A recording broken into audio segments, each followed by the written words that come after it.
Muchas gracias. Buenos días a usted. Un gran placer tenerle aquí presente con nosotros. Pues el placer es mío, es un gusto estar aquí con estudiantes latinoamericanos para hablar un poco de historia y del futuro. Y es un placer saludarlo, Kevin. Me pidió una de sus alumnas, Olinda, la directora de la fundación, que le mandara un saludo particular. Bueno, perfecto, muchas gracias. La llamaré un poco después. Muchas gracias. Bueno, estimado señor presidente, voy solo a tomar la palabra unos minutos para dar una cordial y formal bienvenida y después seguir con una breve presentación de su trayectoria política y social en la región. Y después le voy a dar la palabra para su presentación, como he visto con Olinda, de 45 minutos, una hora. Lo que es previsto es un pequeño receso después y para seguir después con una serie de preguntas, si le parece todavía. Me parece mucho gusto. Voy a poner el reloj de arena que tiene 45 minutos exactos. Bueno, muchas gracias. Bueno, queridos estudiantes, también porque es la apertura de un curso aquí en Sciences Po, así que tengo que también saludar a estos estudiantes que están aquí presentes. Bueno, otra vez para mí es un gran placer de tener esta oportunidad de abrir mi curso sobre el tema de Centroamérica, los desafíos del siglo XXI. Bueno, primero y antes de todo es una oportunidad porque solo es la segunda vez en la historia de Sciences Po que se abre un curso sobre Centroamérica. Entonces es una oportunidad histórica para mí y para nosotros. Es un curso que por cierto atañe una región muy pequeña, pero a mi parecer muy rica por su diversidad y interesantísima por su complejidad. Hoy en día pues está enfrentando desafíos de adaptación, lo vemos cada día a un nuevo contexto global, de mundialización, de globalización, pero al mismo tiempo de problemáticas transnacionales que interrogan radicalmente a veces la capacidad de gobernar de los estados propios. Centroamérica es una región cuya historia moderna ha sido muy conflictiva, a tal punto que llamamos pues, a la década de los 80 la década perdida. Se caracterizó por guerras civiles de baja intensidad, por la violencia, por la criminalidad y también la violación de muchos derechos humanos en aquel periodo. Pero en aquel periodo, en esas décadas de las 80, una nueva generación de líderes políticos ha permitido de crear una ruptura drástica también en la trayectoria política de Centroamérica. Una ruptura para la violencia, una ruptura también para los regímenes autoritarios que conocen esos países. Pero también una ruptura para imponer y consolidar un nuevo orden democrático y crear herramientas de cooperación regional como las cumbres, como el Parlamento Centroamericano, pero esos puntos les voy a dejar para que pues, nos explique un poco más cómo se ha desarrollado toda esta dinámica. Entonces, en esta dinámica, señor presidente, ha sido un líder y un miembro de este grupo de jefes de Estado que han realmente permitido el cambio de época para la región entera, para Centroamérica. Entonces, permíteme, señor presidente, presentar un poco su trayectoria política. Usted es abogado y político, ha realizado una carrera de Ciencias Jurídicas y Sociales en la Universidad San Carlos de Guatemala. Durante su periodo universitario ha sido, de lo que he leído al menos, un estudiante muy activo en la vida estudiantil y política de su universidad, y es en 64 que ingresó por primera vez, y más concretamente la política en la parte del grupo de democracia cristiana guatemalteca. Al inicio de la década fue elegido también diputado por primera vez de la Asamblea Nacional Constituyente y presentó su candidatura para las elecciones presidenciales siguientes. Fue el 14 de enero de 86, coincidiendo con la entrada en vigor de esta nueva constitución, que tomó posesión de su mandato. Durante su mandato presidencial ha permitido un distanciamiento del conflicto y promovió la creación del Parlamento Centroamericano, el PANLACEN, que debía ser en aquel momento un instrumento vivificador del comatoso mercado común centroamericano. En esta perspectiva, entonces, ha sido promotor de una nueva era de integración a través de la reactivación de las cumbres presidenciales, convocando a sus colegas de la región en las cumbres de Esquipulas en 86 y 87. Después de su mandato presidencial ha ocupado la función de diputado centroamericano y de nuevo escaño en la Asamblea Nacional. Hoy en día es presidente de la Fundación Esquipulas para la Integración Centroamericana y pertenece al Consejo de Presidentes y Primeros Ministros del Programa de las Américas del Centro Carter. Señor Presidente, lamento mucho esta tan breve presentación, pero me parece mucho más oportuno dejarle la palabra para que siga un poco esta presentación y para que pueda intercambiar con nuestros estudiantes. Otra vez solo quiero decir que es un honor para nosotros de recibirle, para mí de abrir mi curso con usted y un honor también para la institución Sciences Po, y con eso le dejo la palabra. Muchas gracias otra vez. No, muchas gracias a usted por permitirme la posibilidad de conversar con alumnos latinoamericanos sobre un tema histórico que considero de extrema importancia para América Central. Siempre he compartido el pensamiento de un famoso historiador alemán que decía que para diseñar el futuro definitivamente es importante conocer el pasado, y que es más importante conocer el pasado para no cometer los errores que se cometieron con anterioridad. La historia de América Central siempre ha sido una historia complicada, convulsa, ha sido objeto de actividades de invasión para controlar a los gobiernos centroamericanos, ha sido objeto de intentos de control político y militar de parte de las potencias del mundo, al principio Inglaterra, al principio España, posteriormente Inglaterra y luego los Estados Unidos. Y la razón por la que esto ha sucedido es porque Centroamérica es un lugar estratégico en el mundo, particularmente en el continente americano, y de hecho Centroamérica y el Caribe fue denominado por los españoles desde el principio, posterior a la conquista, y cuando los españoles discutían con otros europeos el dominio de América y de otras partes del mundo, como el mar interior, porque se le consideraba el punto de partida de la estrategia española para controlar y dirigir la estrategia hacia el Asia y por supuesto hacia América del Sur, y para defender los tesoros que ellos estaban llevándose de América Latina de otras potencias europeas. En la época moderna de la historia, pues lo mismo sucedió. Posteriormente fue la discusión entre Inglaterra, Francia y Estados Unidos, al punto de que se desarrolló la famosa doctrina Monroe de los Estados Unidos de América, que se decía que América era para los americanos. Naturalmente que ellos hablaban que América era para los americanos, porque ellos le llaman América a los Estados Unidos de Norteamérica. Entonces para ellos América era para los Estados Unidos de América.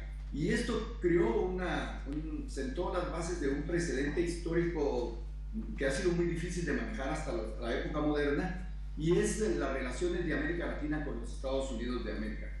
Estados Unidos siempre ha visto, y esto era una frase de un presidente norteamericano de principios del siglo XX, que América Latina y particularmente Centroamérica era el patio de atrás de los Estados Unidos, y por lo tanto vio a América Latina, pero particularmente a Centroamérica, como un punto crítico de su estrategia de defensa de los Estados Unidos de América del Norte, por lo que pues esto motivó que en una serie de ocasiones interviniera en varios países latinoamericanos que quisieron tener vida propia, o que quisieron tener un sistema político diferente o más apropiado a sus necesidades concretas.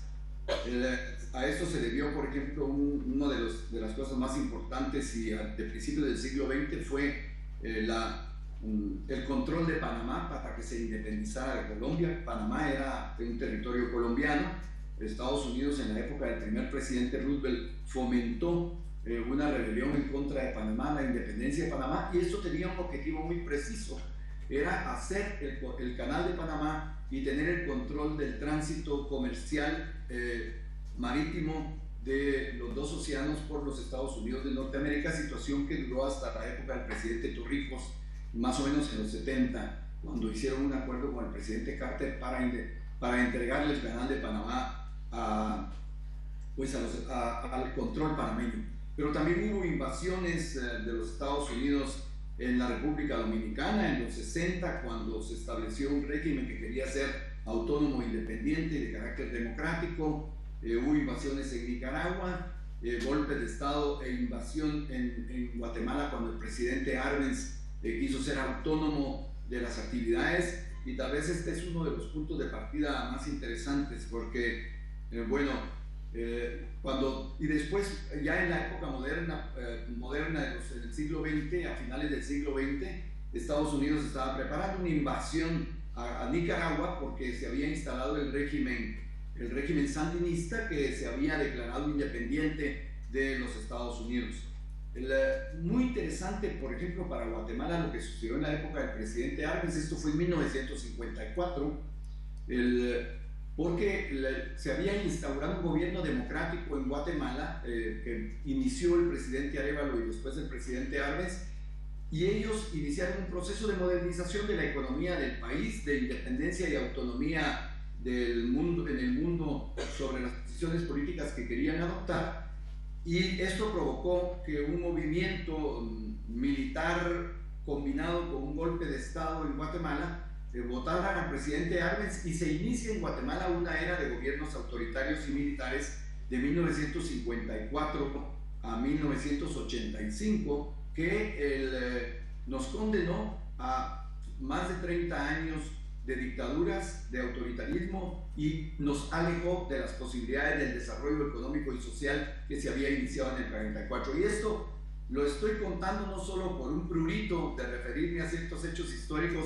sino que porque esto influye definitivamente en lo que sucedió posteriormente en América Central, y definitivamente lo que está sucediendo en este momento en la consolidación democrática.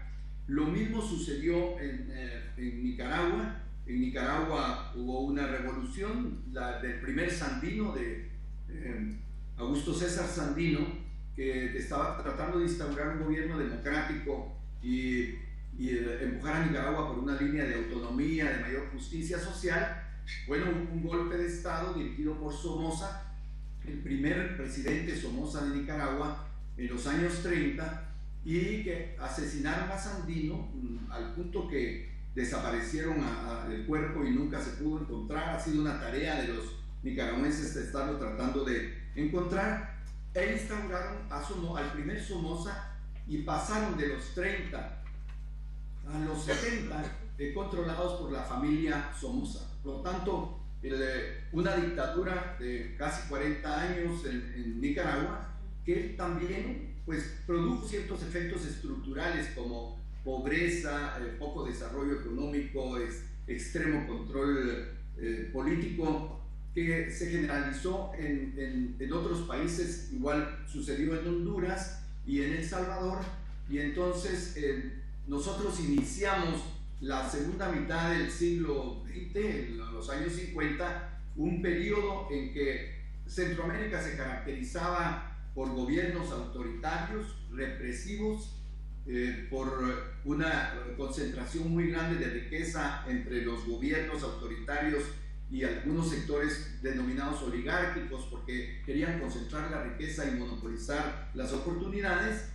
y por supuesto un poco desarrollo humano en las poblaciones, enormes niveles de analfabetismo, las universidades estaban sometidas al control de las dictaduras, había una larga lista de libros que no se podían leer. En fin, fueron sociedades que se desarrollaron en la segunda mitad del siglo XX como sociedades muy sometidas a un control autoritario de regímenes militares o civiles apoyados por el ejército, que condujeron a Centroamérica a dos alternativas básicas. Es decir, la alternativa de enfrentarse a los gobiernos de facto de una manera armada, porque se hicieron muchos intentos de provocar aperturas democráticas y de convencer a los regímenes autoritarios para que se abrieran, o la de organizarse casi en la clandestinidad, teniendo partidos políticos semiclandestinos que se enfrentaban a los gobiernos pidiendo la apertura democrática y política, y paralelamente se fueron desarrollando en América Central y particularmente en Nicaragua, El Salvador y Guatemala y otras, voy a explicar por qué Costa Rica no, pero también Panamá, con algunas características diferentes, se fueron desarrollando paralelamente dos movimientos: un movimiento guerrillero armado que argumentaba que la única manera de producir la apertura democrática era por la vía de las armas, y un movimiento político que pretendía organizar a la población sin vincularse al movimiento armado, que sostenía que haciendo un movimiento internacional y un movimiento político interno se podía forzar a las dictaduras a producir una apertura democrática. Esos dos movimientos se desarrollaron, y entonces la reacción de los regímenes autoritarios y militares o de civiles apoyados por el ejército fue una reacción de enfrentamiento armado a la guerrilla, pero de represión a la sociedad civil. Es decir, ellos hicieron una política de generalizar: todos los que estén de acuerdo con nosotros son nuestros amigos y todos los que estén en contra son nuestros enemigos, y por lo tanto, igual que se enfrentaban a la guerrilla en las montañas, producían represión y asesinatos sistemáticos de dirigentes políticos que pretendían producir la apertura política en cada uno de los países. Personalmente yo mismo fui objeto de varios atentados, por lo menos 4 atentados en contra de mi vida, a tiros en las calles, o atacaron mi casa un par de veces con bazucas. Bueno, y se produjeron 2 o 3 atentados más, razón por la cual tuve que sacar a mi familia de Guatemala y enviarla en esa época a los Estados Unidos de Norteamérica, porque podrían haber muerto en cualquiera de los atentados. Pero se produjeron, digamos, los líderes a los que yo seguía: el licenciado Alberto Fuentes Mohr, y el doctor Alberto Fuentes Mohr era economista famoso en Guatemala y líder del Partido Revolucionario, o el licenciado Manuel Colón Argueta, fueron asesinados en la calle, y pues porque eran, digamos, los candidatos obvios a dirigir un movimiento pacífico de oposición y de apertura política en el país. Esto naturalmente creó las condiciones de una generalización del conflicto, mucha guerra, mucha gente desesperada por los acontecimientos y por la represión. Y como tenemos un poquito de tiempo, de repente vale la pena contar algunos detalles que impresionan ahora a los muchachos cuando platicamos en las universidades. El gobierno militar de Guatemala sacaba una lista mensual de 22 personas que iban a ser asesinadas ese mes. Y al principio, pues la gente no lo creía, creyó que era un panfleto común y corriente, que era broma, pero de repente estas personas empezaron a ser asesinadas, y hubo un año en que 70 profesores universitarios de la Universidad de San Carlos fueron asesinados en las calles y que habían aparecido en las listas. Más de 200 abogados fueron liquidados, y entonces muchas universidades se quedaron sin profesorado universitario porque los profesores tuvieron que empezar a huir del país, y se empezaron a producir entonces también los exilios forzosos por las amenazas o por el miedo a ser asesinado, y también a producirse los grandes exilios, las migraciones forzadas por la guerra en las montañas de enormes poblaciones, de enorme cantidad de poblaciones del interior del país. O sea, se crearon las condiciones de guerras internas que empezaban incluso a tener un segundo peligro, que era la generalización del conflicto en América Central. Porque esta guerra y todo este conflicto se desarrolló en medio de lo que se llamaba la Guerra Fría entre los Estados Unidos y la Unión Soviética, que era la pelea política por el control ideológico del mundo y por el establecimiento de dos sistemas que en esa época entraban en conflicto, que era el sistema socialista de la Unión Soviética y de los países controlados por ellos después de la Segunda Guerra Mundial, y el sistema capitalista de los Estados Unidos ambos le imponían a los países que estaban en su área de influencia. Bueno, la complicación de una guerra interna motivada por razones justificadas, una represión en contra de la dirigencia política y una guerra fría que nos metía a algunas regiones del mundo en la solución del conflicto de las potencias, creó las condiciones para una generalización de ese conflicto en toda América Central. De hecho, ya hasta Costa Rica, que era el único país considerado democrático desde hacía más de 50 años, Costa Rica ya tiene pues más de 80 años de tener una democracia sólida y consistente, y esa es la razón y la diferencia por las cuales ellos tienen un mayor desarrollo en términos de desarrollo humano y una de las economías más importantes de América Central. Pues hasta Costa Rica estaba empezando a sufrir los problemas de la violencia en virtud de que se estaban empezando a concentrar bases en contra de los sandinistas en Costa Rica para invadir desde Costa Rica y de Honduras a Centroamérica. El Salvador en conflicto, Nicaragua en conflicto, Honduras en conflicto, Costa Rica en conflicto, pues, y el Panamá era como, siempre ha sido como el tránsito de los capitales y en esa época de las armas. O sea, desde ahí se surtían armas para todos los movimientos armados de América Central. Pero sucedió un fenómeno en Guatemala.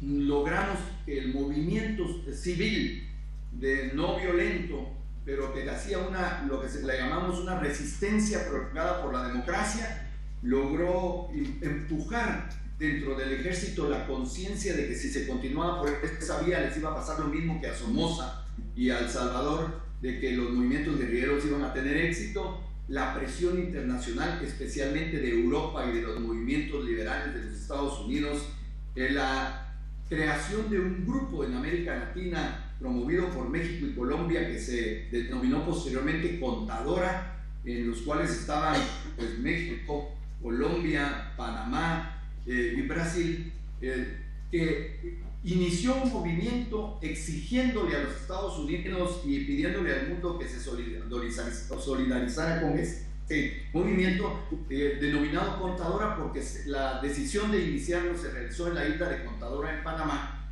Este movimiento exigía que se permitiera a los centroamericanos encontrar una solución propia de América Central. Todo este movimiento internacional de Contadora y de los movimientos liberales en los Estados Unidos crearon las condiciones para que en Guatemala se diera un golpe de Estado a los gobiernos militares autoritarios, se iniciara un proceso de apertura política, es decir, se disminuyó la represión y se empezó a disminuir poco a poco las agresiones en contra de la población campesina aparentemente vinculada con la guerrilla, y se hicieron elecciones libres por primera vez en la historia de los últimos 30 años en Guatemala, en 1984, para elegir una Asamblea Nacional Constituyente. Se hizo una constitución que entró en vigencia en el 85, y después de la vigencia de la constitución se hicieron elecciones presidenciales en las que yo quedé electo presidente de la República. Hubo probablemente la elección con mayor participación de la ciudadanía. La ciudadanía estaba harta de la guerra, pero fundamentalmente de los gobiernos militares y represivos.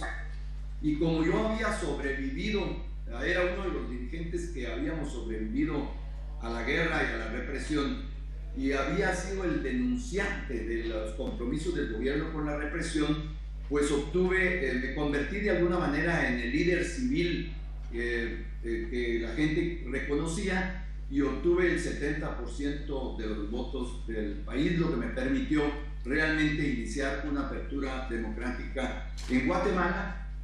Pero aquí está el tema. Desde el principio y desde antes de que se produjera la elección, yo me di cuenta que la única manera de consolidar el proceso democrático en Guatemala era consolidándolo en la región centroamericana, porque no podíamos ser una isla de democracia en una región en conflicto, y que la única posibilidad de iniciar un proceso de crecimiento económico y posteriormente de desarrollo efectivo que resolviera la problemática económica y social que había también estado en el fondo de la conflictividad de la guerra, pues era relanzar el proceso de integración centroamericana para que todos los países nos pusiéramos a trabajar en tres grandes líneas: terminar con la guerra, segundo, después de la paz, consolidar el proceso de institucionalización democrática, y luego pues retomar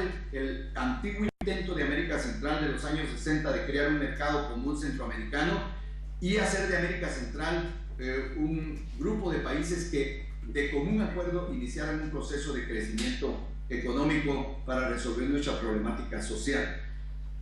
Propuse en mi discurso de toma de posesión entonces una reunión de presidentes que se llevó a cabo la primera al día siguiente de mi toma de posesión, y ahí tomamos la decisión de convocar para el mes de junio de 1986 la primera reunión en una población que se llama Esquipulas, que está en la frontera de Salvador, Honduras y Guatemala.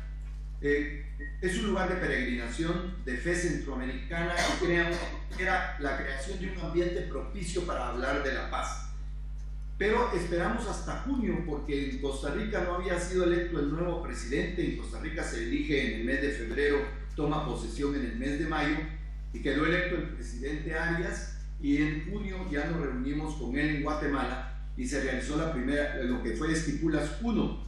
Fue una sorpresa para todo el mundo, porque nadie esperaba que pudiéramos suscribir un acuerdo en búsqueda de la paz. Porque, bueno, Daniel Ortega se había declarado marxista-leninista, Napoleón Duarte del Salvador se había declarado católico practicante y era de misa diaria. El presidente Azcona de Honduras, que acababa de ser electo, también era un liberal practicante. Y bueno, el servidor de ustedes, yo soy un social cristiano, pero no soy tan católico ni tan cristiano, sino que más bien soy una persona con un pensamiento más bien abierto, y yo diría que me acerco mucho a la socialdemocracia en términos de mi pensamiento político y económico.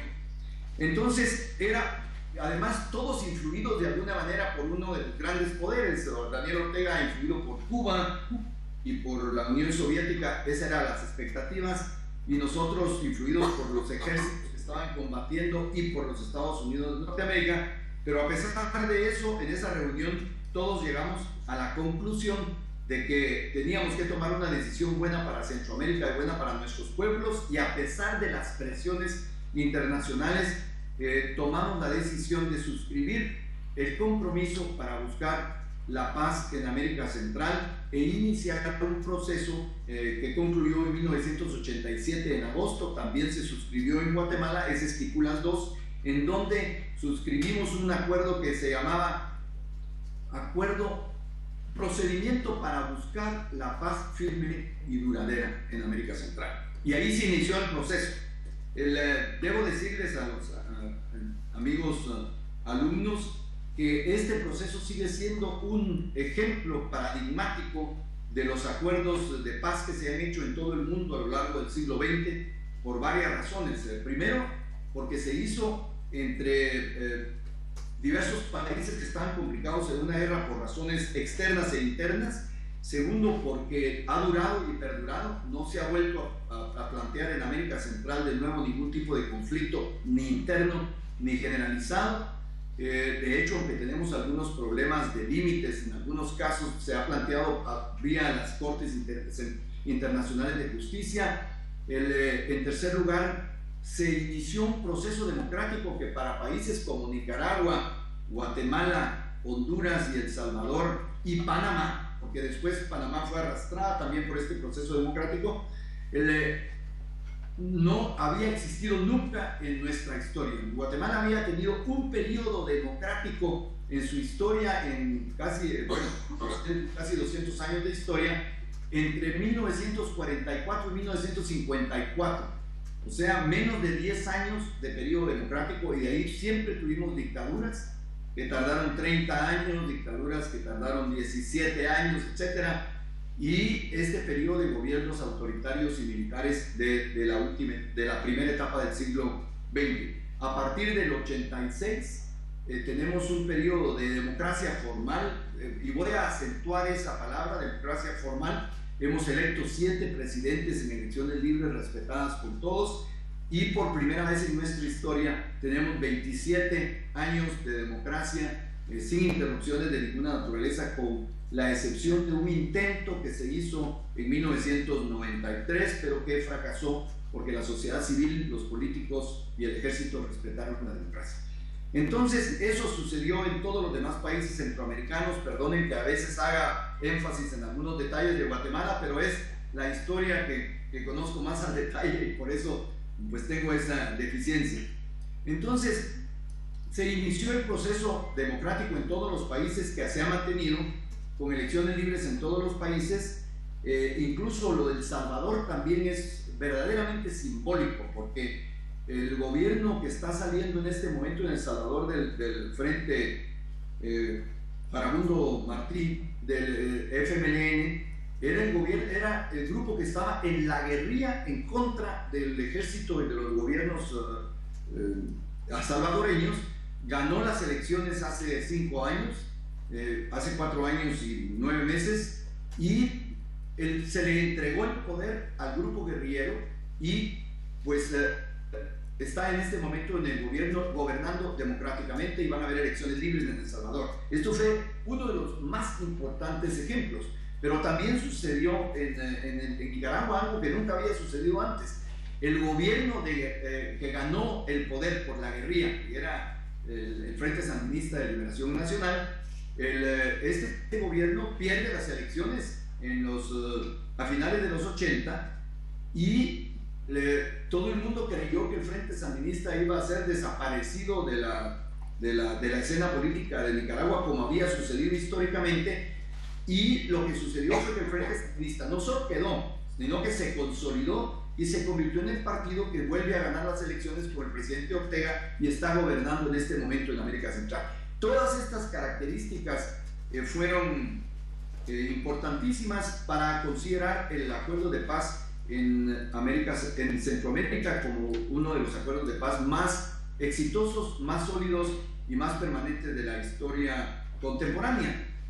Hemos visto por lo menos 4 acuerdos de paz entre los palestinos y Israel, y los 4 han fracasado por X o Y circunstancias. El Medio Oriente ha sido un lugar de muchos acuerdos de paz y así sucesivamente. También hubo intentos muy serios en Colombia que no se han podido lograr, lamentablemente, y esperamos que el nuevo intento de acuerdo de paz se pueda conseguir. Por eso es paradigmático y es importante, es un caso de estudio el caso de los acuerdos de paz de América Central. Pero el acuerdo de paz tuvo después una característica muy importante, y ahora vamos a empezar a hablar del pasado más reciente, y luego vamos a hablar un poco de las expectativas de Centroamérica para el futuro inmediato. El acuerdo de paz tuvo, el tercer elemento importante de los acuerdos fue proponer un proceso de relanzamiento de la integración centroamericana. El relanzamiento de la integración centroamericana tenía un objetivo político fundamental. Era crear instituciones como el Parlamento Centroamericano para que todos los grupos que habían estado enfrentados, incluso militarmente, o que tenían diferencias ideológicas profundas, tuvieran un lugar para discutir sus diferencias pacíficamente y tratar de buscar acuerdos que beneficiaran a América Central y consolidaran el proceso democrático y de paz. El Parlamento Centroamericano fue la primera institución que se funda y se acuerda por los centroamericanos, y se convirtió efectivamente en su momento en el lugar donde guerrilleros, partidos políticos conservadores, partidos políticos de centro, se sentaron a discutir cuáles habían sido los motivos de sus diferencias, la necesidad de encontrar mecanismos para resolver esas diferencias pacíficamente y de institucionalizar procesos que nos sirvieran para consolidar los éxitos políticos, pero también para iniciar un proceso económico que transformara a América Central en los próximos años. Y entonces se creó lo que se llamó el Sistema de Integración Centroamericano con una Secretaría General. Esto fue creado en el Protocolo de Tegucigalpa en 1991. Entonces vamos viendo que hay tres hitos históricos entre los acuerdos centroamericanos. El primero fue Esquipulas I, donde se acuerda buscar la paz. Esquipulas II, que fue el procedimiento para lograr una paz firme y duradera que termina con la guerra e inicia el proceso de institucionalización, la consolidación del proceso democrático. Y tercero, el Protocolo de Tegucigalpa. El Protocolo de Tegucigalpa es la consecuencia institucional para la integración de los acuerdos de paz. Ahí se definen, se reconoce el Parlamento Centroamericano como una institución importante para la integración que existía, que había sido propuesto antes. Se organiza lo que se llama el Sistema de Integración Centroamericano. Ahora,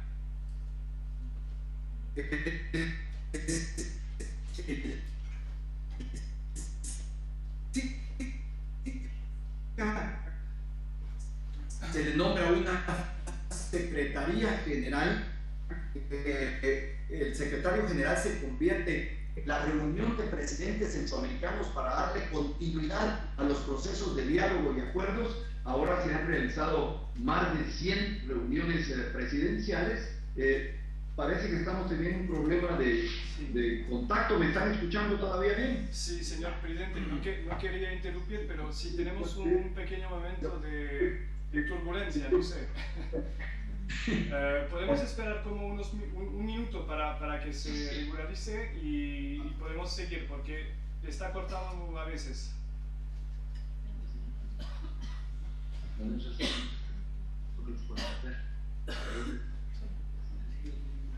Me parece que, bueno, se puede empezar de nuevo, a ver si la conexión la tenemos bien. ¿Qué fue lo último que mencioné? ¿Está hablando del Protocolo de Tegucigalpa, no? Sí. Bueno, ahora le escuchamos. Muchas gracias. Bueno, entonces el protocolo de Tegucigalpa es el documento que institucionaliza el nuevo proceso de integración centroamericana. Es como la constitución de la integración centroamericana moderna. Y aquí voy a reordenar el planteamiento. Se crea la reunión de presidentes. La reunión de presidentes había sido la clave para empujar el proceso de paz, porque todo el proceso de paz deriva de los acuerdos aprobados por los presidentes en decenas de reuniones que se dieron entre los años 1986 y 1991. Esta reunión de presidentes se institucionaliza como el poder ejecutivo de la integración centroamericana y es el máximo organismo ejecutivo de la integración. Para implementar y desarrollar y poner en marcha las decisiones de los presidentes, se crea la Secretaría General del Sistema de Integración Centroamericana y se aprueba el Parlamento y se propone para su creación la Corte Centroamericana de Justicia, que es un elemento fundamental y necesario que se debe determinar de construir para resolver las diferencias entre los países de carácter económico, comercial o político, pero de una manera con un criterio regional, comunitario y por supuesto desde el punto de vista jurídico. De ahí en adelante América Central fue retomando otra vez su mercado interno, el crecimiento económico de cada uno de los países, y ha tenido un efecto verdaderamente importante desde el punto de vista económico para América Central, hasta el punto que en los años de la guerra, un poco antes de la guerra, el comercio interno entre América Central era aproximadamente de 500 millones de dólares, y en este momento es un comercio interno que supera los 8.000 millones de dólares. O sea, efectivamente se crearon las condiciones para un mercado interno que ha hecho de América Central la octava economía más grande de América Latina, que supera por mucho algunos de los países ricos de América del Sur. Es decir, por supuesto, arriba están Brasil, está o del continente americano, diría yo, están los Estados Unidos, Brasil, Canadá, pero América Central, que es una región tan pequeña, se ha convertido en una de las economías más grandes de América Latina, a pesar de los problemas que ya vamos a reconocer dentro de un momento. Y los gobiernos se han instaurado, las democracias se han desarrollado, y yo diría que los efectos del plan de paz y del proceso de integración que se ha venido desarrollando han sido positivos en términos generales, pero ha quedado una agenda pendiente, un poco para terminar esta parte, la agenda pendiente del desarrollo humano de América Central. El crecimiento económico es positivo, pero ha sido asimétrico en cada uno de los países. Panamá crece muy rápidamente, está creciendo, va a crecer ahora en 2014 al 9%, creció en el 2003 al 10%. Nicaragua está creciendo, es el segundo país de crecimiento económico más acelerado al 4%, después Guatemala y Costa Rica. Guatemala y Costa Rica pues siguen siendo y se han convertido en las economías más grandes de América Central. De hecho, se han convertido después de esta etapa de la guerra en las economías que representan más del 50% del Producto Interno Bruto de toda la región. Esto es una cosa muy importante. A pesar de eso, las diferencias de desarrollo social entre Costa Rica y Guatemala siguen siendo muy grandes, primero por razones históricas, porque Costa Rica tiene 60 años más de evolución democrática, y esto es un elemento muy importante para los estudiosos de la política, porque a veces la gente se pregunta por qué la democracia, o sea, por qué no podemos tener regímenes autoritarios que tomen buenas medidas económicas. Pero la verdad es que Centroamérica, como muchas partes del mundo, ha demostrado que la mayor parte, el mayor porcentaje de países que han tenido éxito económico han tenido regímenes democráticos, porque la democracia permite la participación de todos los sectores en la búsqueda de un mejor destino, y esto es tal vez el elemento más importante.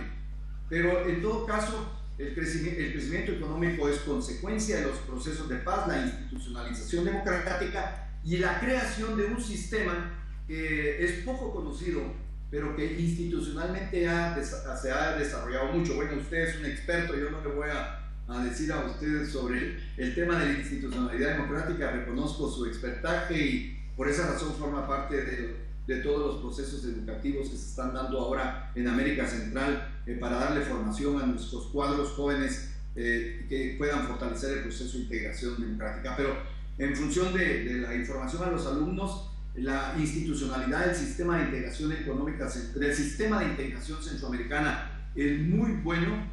Se han hecho sucesivamente acuerdos que han sido muy importantes para América Central, como el Acuerdo para el Desarrollo Sostenido de América Central, los acuerdos sobre el tema de la conservación en la región, de la conservación ambiental, es uno de los primeros que se propuso y se desarrolló. Se creó la Comisión de Cuidado del Ambiente en América Central. En fin, han habido una serie de acuerdos que han venido siendo muy importantes para la actividad económica y social de América Central. Hoy por hoy, América Central está arribando a una población suficientemente buena para pensar en perspectiva en un mercado centroamericano que sea muy importante, más importante todavía en el futuro, para planear un desarrollo de nuevo tipo como el que vamos a conversar posteriormente.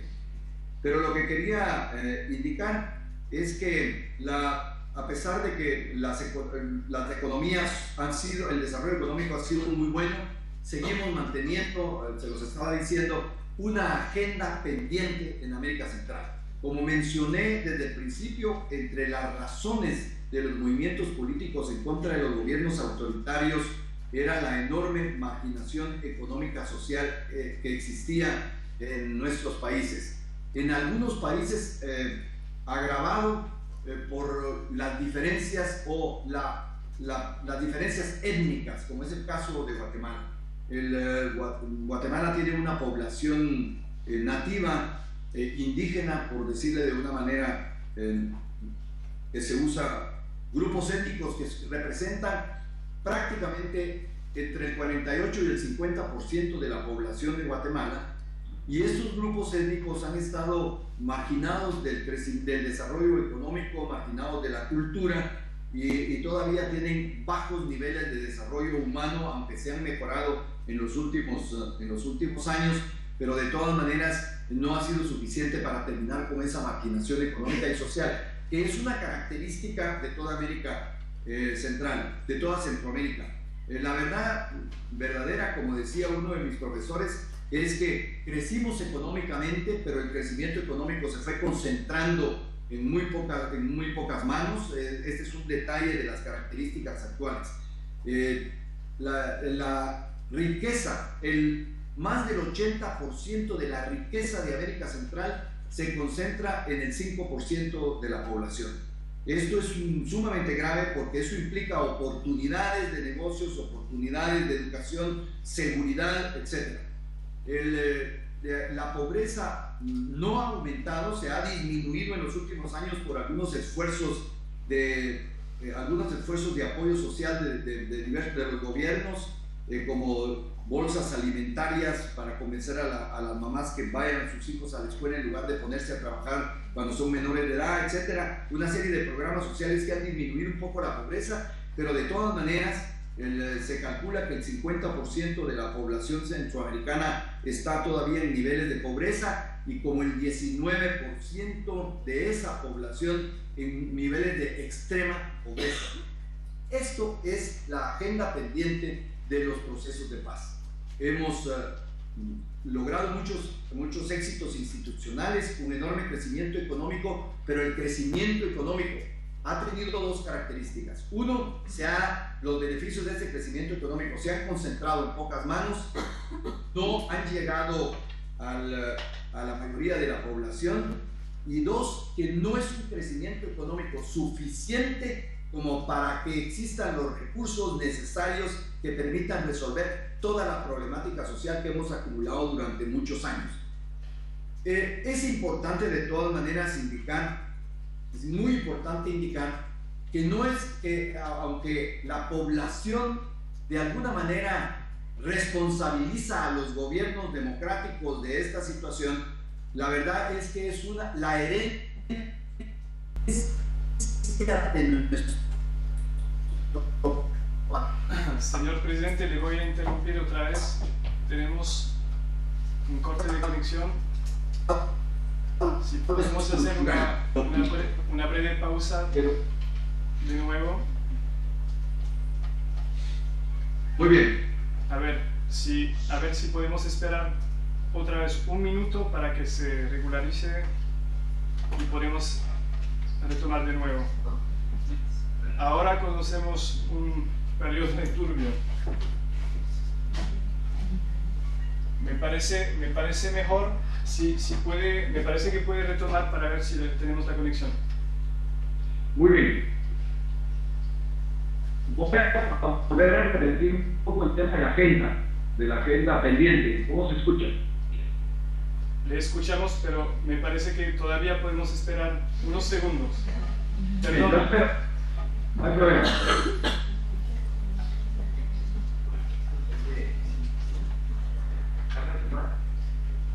Me dicen los técnicos que tal vez por la saturación de información la señal falla un poquito. Exactamente. Podríamos volver a hacer la llamada para que sea una nueva llamada. Podemos intentarlo. Pero me parece que ahora tenemos la conexión y me parece mucho mejor. Bueno, vamos a darle seguimiento y si se vuelve a interrumpir intentamos hacerlo. Ok, perfecto. Muchas gracias. Retomo en lo de la agenda pendiente de América Central. Como dije, el plan de paz ha tenido muchos éxitos en lo institucional de la integración centroamericana, en lo institucional del proceso político, pero está pendiente, y en el crecimiento económico de América Central y de los países, Pero en primer lugar no es un crecimiento económico sostenido suficiente como para tener todos los recursos que nos permitan resolver la problemática económica y social que hemos venido trayendo históricamente. En segundo lugar, el crecimiento que ha sido limitado se ha concentrado en pocos sectores de la población y no se han tomado las medidas necesarias para que este crecimiento económico beneficie a la mayoría de la población, que tiene bajos niveles de bienestar, bajos niveles de educación de calidad, bajos niveles de salud. Entonces, esto le llamamos nosotros, o le llamo yo personalmente, pero le llamamos en la Fundación Esquipulas la agenda pendiente del proceso de paz de América Central. La agenda pendiente es el desarrollo sostenido suficiente y las medidas necesarias para que este desarrollo beneficie a los diversos sectores de la sociedad y no se concentre en pocas manos. Porque los índices actuales de América Central siguen siendo negativos en desarrollo humano y siguen siendo negativos en términos de oportunidades para la mayoría de la gente. Y aquí pues definitivamente deberíamos de empezar a pensar en el futuro, y yo creo que hemos llegado más o menos a los 45 minutos que usted había necesitado. Yo puedo seguir hablando, pero usted dice. No, me parece muy bien. Si quiere, bueno, tal vez se puede extender un poco más sobre la agenda pendiente. Me parece que, o tal vez desarrollar un poco el tipo de actividad que está manejando en esta perspectiva dentro de la Fundación para ver, bueno, Olinda me había hablado mucho de unas iniciativas que se estaban tomando de una nueva agenda para Centroamérica. Así que tal vez se puede desarrollar un poco este tema y después tomar este receso antes de empezar la parte de preguntas, si le parece. Bueno, miren, entonces desde el punto de vista, la Fundación ha venido, tal vez hablar un minuto de la Fundación, que yo creo que es importante. La Fundación Esquipulas fue fundada hace muy poco tiempo, empezó a operar en el 2008, pero era la consecuencia, la decisión de crear una institución que le diera seguimiento al trabajo que veníamos desarrollando para fortalecer algunas de las instituciones de la integración, como el Parlamento Centroamericano, apoyar el sistema de integración económica y realizar un lobby político dentro de los presidentes para que no solo se fortaleciera el proceso de integración, sino que se tomaran decisiones para que el crecimiento económico de América Central llegara también a otros sectores. En este camino, la Fundación llegó a algunas conclusiones importantes. La primera es tratar de demostrarle a los dirigentes políticos, a los presidentes, a los empresarios, que nosotros no estábamos planteando la integración como un objetivo en sí mismo. Porque a veces en América Central, como desde el principio, cuando nos independizamos, creamos la Federación Centroamericana, pero esta se rompió porque México intervino en Guatemala por los intereses económicos locales, temas políticos entre los liberales y los conservadores del siglo XIX, etc. Se quedó en la idea de la Federación Centroamericana como una utopía centroamericana. Pero si lo seguimos viendo como una utopía, entonces caemos de nuevo en la discusión ideológica y en un temor existente en cada uno de los países que ha de haber existido en Europa al principio de la comunidad, del trabajo por la comunidad. ¿Qué pasa entonces con la soberanía de cada uno de los países? Y por lo tanto existen siempre dudas, temores, pérdida de independencia de cada uno de los países, y con esta convicción la Fundación, a través de las discusiones que hemos tenido internamente, de los foros que hemos organizado en Centroamérica para Centroamérica y para la región latinoamericana, llegamos a la conclusión de que es importante cambiar el concepto y concebir la integración centroamericana no como un objetivo en sí mismo, sino que como un instrumento para el desarrollo. Porque en un mundo globalizado, países pequeños con economías de poca competitividad y de un tamaño relativo y con mercados relativamente pequeños no tiene la capacidad de competir y de crecer económicamente en este mundo globalizado si no suman sinergias con los países de alrededor, y por lo tanto la integración centroamericana es un paso obligado para que nuestros países puedan producir un desarrollo económico y social adecuado que pueda resolver esa agenda pendiente que estábamos pensando. En segundo lugar, la Fundación llegó a la conclusión que el proceso de integración va más allá de donde nosotros lo habíamos planteado originalmente, más allá del lobby político a nivel de los presidentes, más allá del lobby político entre los partidos de la región. Es muy interesante señalar que los partidos de la región, a través del Parlamento Centroamericano, realizan una reunión anual y se reúnen 45 partidos políticos para trabajar sobre el proceso de integración y favorecerlo. Pero más allá del lobby político entre los partidos, deberíamos avanzar en desarrollar un proceso de formación, de educación histórica entre la ciudadanía y las poblaciones hasta ahora marginadas sobre el nuevo concepto del proceso de integración y convencerlos de que ellos no tienen posibilidades de llegar a una sociedad en la que reciban los beneficios de esta sociedad para crecer económicamente y favorecer a sus familias y mejorar en sus niveles sociales y económicos si no nos integramos en América Central.